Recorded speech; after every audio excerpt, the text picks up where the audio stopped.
On top of being the highest ranking LGBTQ official in the city of New York, Chris Quinn has been an advocate for marriage equality for many years.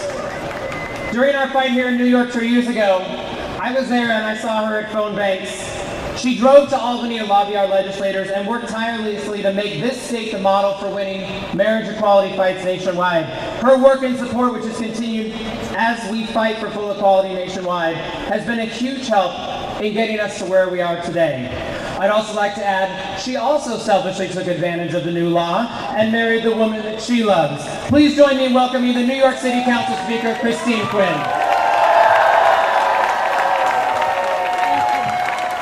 Thank you.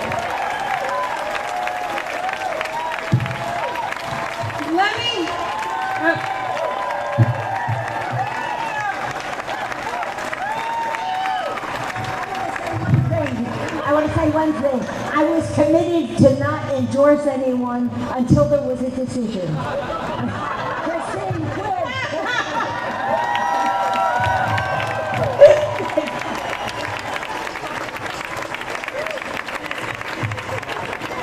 Be careful.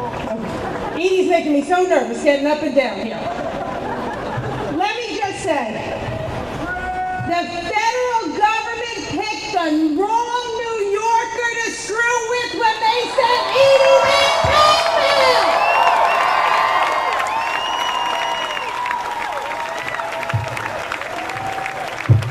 She may be little, but she's as tough as they come. And let's make no mistake, it's two New York City lesbians who brought DOMA down.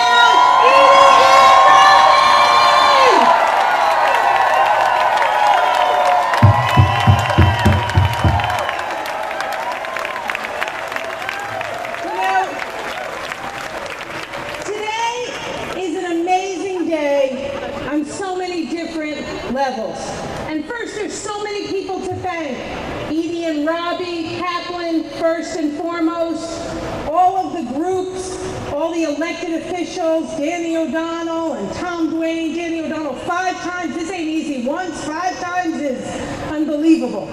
All of the other lawyers who are here, but I know Edie would agree with me, all of you who brought us to this point where Robbie and Edie could go to the Supreme Court, who backed all of us elected officials up every time a vote was needed or a phone call was needed.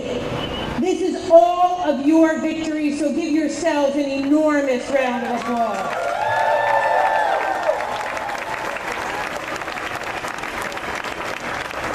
Somebody asked me earlier today to describe how I felt, and I actually can't.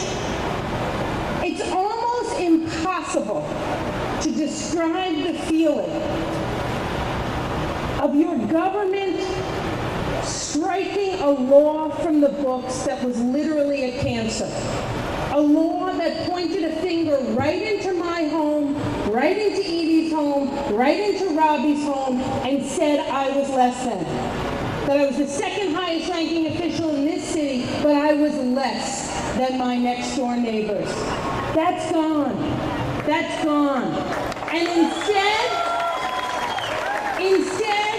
we live in a country where we're headed to a place where our laws are not going to point fingers at us. They're going to wrap arms around us and our families and tell us we're just as good, we're just as important, we're just as American as anybody else. That is an indescribable, priceless feeling.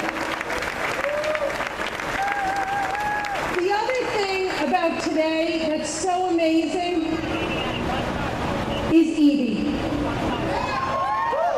You know, Edie got that bill from the federal government at a time of perhaps her greatest loss. And if she had curled up in a ball and pulled the sheets over her head, no one could have blamed her.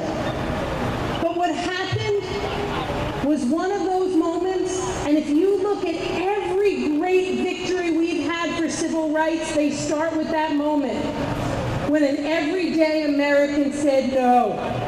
when an everyday American said, enough is enough. So today, we're reminded by what Edie did of the amazing power we all have individually, and then the collective power that is enormous to say enough is enough. Enough is enough for DOMA, enough is enough for Prop 8, and pretty soon it'll only be enough for all of us when we have full marriage equality in every state